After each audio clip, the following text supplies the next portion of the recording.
没有好消息。我已经生了3个，可以了吗？可以放过我了吗？好，来中间再勾，下面，来最右边。应该是说一直跟1919都有很好的合作，然后这中间跟他们有非常多的互动，包括我也带了大女儿去参与。我觉得是一件很有意义的事情，因为我们家本来就是很注重陪伴这件事情。那我觉得陪读这件事情，可能大家都会忽略，因为每个小朋友，包括他们家里有困难的，其实是真的很需要，不管是物资或者是人力的陪伴。那也这一次很开心，可以跟夏之合作，然后可以一起对于1919多一点的关怀跟付出，这样。是刚好那个蜗牛昨天生日，对，然后我帮他就特别打扮，可是你说他有点不适合，他不适合啊，因为他牙齿也没有，然后他的个性又那么爱皱眉，所以我一直觉得他是属于比较个性风，但是他自己非常爱漂亮，所以我们家所有的小孩大概最爱漂亮就是他。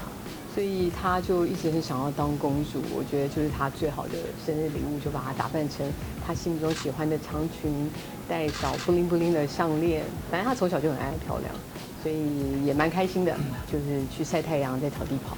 他跟姐姐做比较吗？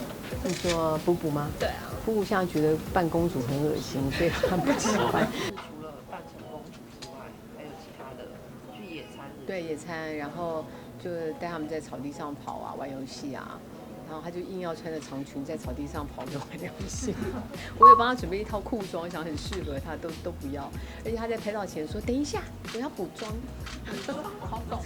他要画口红，画他护唇膏啦。狗狗最近是不是生病？对啊，昨天去开刀，子宫蓄脓啊，反正就是这一个礼拜还是关键期，所以你怀孕了。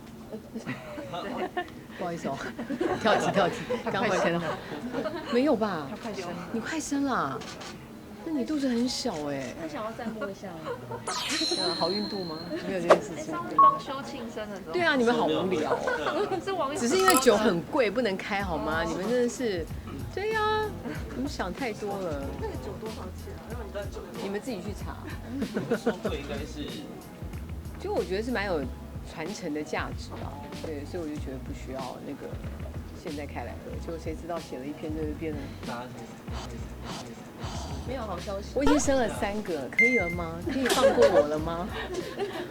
我已经对付出很多了，好不好？对社会上有贡献了。